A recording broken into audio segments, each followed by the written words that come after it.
I'd like to teach you about enzymes.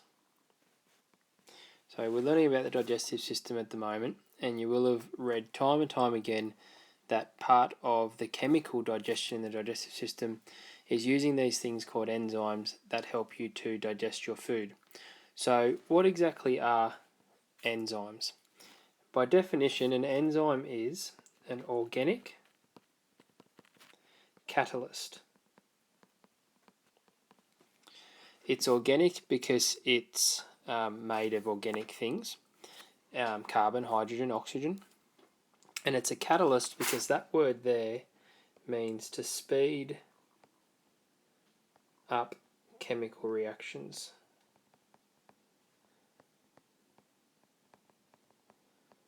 Speed up chemical reactions. So enzymes speed up chemical reactions. There's lots of ways to speed up chemical reactions. A common way is to increase the temperature of the chemicals that you're reacting with one another.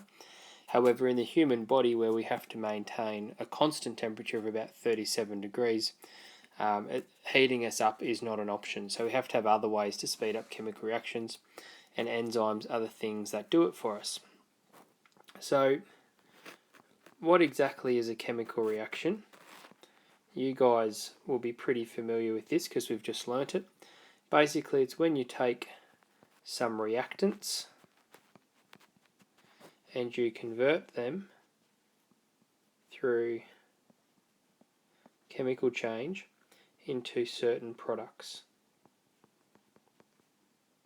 And that's what a chemical reaction is. We take reactants, they undergo chemical change, and they get converted into products. Now, we have different types of chemical reactions.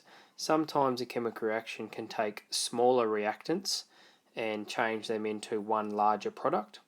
And sometimes chemical reactions can take a larger product and break that down can take a larger reactant and break that down into smaller products. And with the digestive system, essentially that's what we're doing. We're taking in large molecules of food and we're breaking them down into smaller molecules of food that can get absorbed back into our bodies. A special name for that is called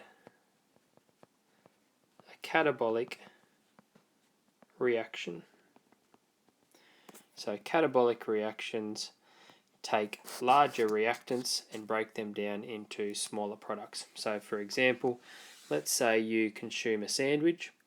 The piece of bread would be your reactant, and we're breaking that piece of bread down, which is a carbohydrate, into smaller products, which are individual molecules of sugar, individual glucose molecules. So chemical reactions are happening all the time in your body, and that's what keeps us alive. But as I said before, without enzymes, the reactions would still happen, but they would happen so slowly that you would die. So the enzymes make the reactions happen at a fast enough rate to sustain life. How do they actually work? So an enzyme looks pretty much like this. It's a protein, and it's a protein folded into a three-dimensional shape. And in the middle of the protein, you'll see this distinct region, and we call that the active site. And all that happens is the reactants, the things that the enzyme's going to act on, they bind to the active site. And at the active site, that's where the chemical reaction takes place, and then released back out of the active site are the products.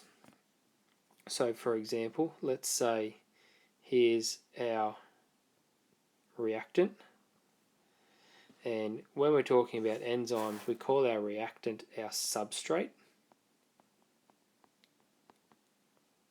And see how it's complementary in shape to the active site? That's because enzymes are very specific, and each enzyme only acts on one specific substrate. So the substrate, let's say it's your larger carbohydrate in your piece of bread. The larger molecule attaches in here to the active site. Chemical reaction takes place, and then what is released is that molecule broken down into smaller components. And that's our chemical reaction done. So different types of enzymes that we have in the digestive system could be the enzyme amylase, which breaks down carbohydrates.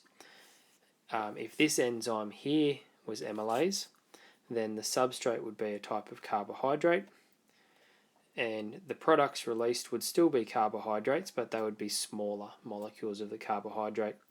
This big one here that's the substrate, that would be too large to be absorbed across your small intestine back into your bloodstream, but the products are a size that's small enough to get absorbed from your intestines through the villi back into your bloodstream. Another enzyme we have could be pepsin. If this enzyme was pepsin, it'd still have the same general shape and the active site, but this time the substrate would be a protein. The protein would bind to the active site, chemical reaction would take place, and this time the products that are released would be, or they'd be amino acids, because that's what makes up proteins. And once again, at this stage, they would be small enough to get absorbed by the body, but once again, the substrate itself would be too large to get absorbed across the walls of the small intestine. So that's enzymes in a nutshell, pretty much. Organic catalysts that speed up chemical reactions. Chemical reaction takes reactants and produces products. Catabolic reactions are when the reactants are large molecules and the products are smaller molecules, and they're the ones we see in the digestive system because we're taking large molecules of protein, carbohydrate, fat, and we're breaking them down into smaller molecules of protein, carbohydrate, and fat that can get absorbed back into the body. The enzymes speed up the reactions by binding the substrate, which is the new word for reactant, to their active site where the chemical reaction takes place, and then releasing back out of the active site the products which are small enough to get absorbed from the small intestine back into the bloodstream and therefore back into the body.